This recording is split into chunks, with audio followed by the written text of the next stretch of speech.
처음 밍밍이를 만났을 때 세상에 버려진 그 작은 어깨에 얹힌 무거운 절망이 느껴지는 것 같았습니다. 혹시나 주인이 돌아오지 않을까 주변을 온통 헤매는 그 모습은 찢어진 마음을 숨기려는 듯 애처로워 보였지요. 분명히 돌아가고 싶었을 텐데 밍밍이가 돌아갈 곳은 이미 사라지고 없었을 겁니다.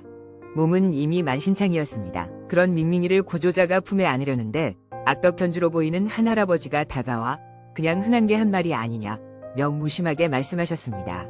자신의 댕댕이가 아닌 척하면서도 밍밍이를 데려가려는 구조자를 강하게 막아서기 시작했습니다. 그때 주변 사람들이 저렇게 아픈데 그냥 보내주세요 라며 구조자를 도와주셨습니다. 간신히 밍밍이를 데리고 병원에 도착했지만 이미 복수가 가득 찬 배와 망가진 장기들, 의사 선생님은 고개를 저으셨다고 합니다. 하지만 밍밍이는 포기하지 않았습니다. 아픈 몸을 이끌고도 밥을 맛있게 먹으며 살려는 의지를 보여주었지요. 문가로 힘겹게 걸어가 밖을 하염없이 바라보던 그 눈빛은 집으로 돌아가고 싶다는 마지막 희망을 놓지 않는 듯 보였습니다. 밍밍아, 꼭 좋아져야 해. 구조자의 간절한 바람과 달리 밍밍이의 상태는 날마다 악화되었습니다. 하지만 녀석은 끝까지 버텨주었습니다. 그렇게 시간이 흐르고 설날이 찾아왔을 때 녀석은 더 이상 아픈 댕댕이가 아니었습니다.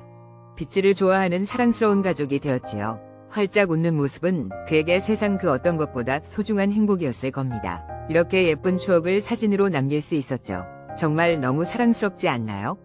하지만 기적은 짧았습니다. 밍밍이는 45일을 버텨냈지만 병마는 결국 녀석의 몸을 갉아먹었습니다. 어느 날부터인가 녀석의 눈에 눈물이 고이기 시작했습니다. 짧은 행복에 대한 미련이었을까요? 물을 마시러 가려고 힘없이 일어서려던 녀석에게 구조자는 밍밍아, 울지 마.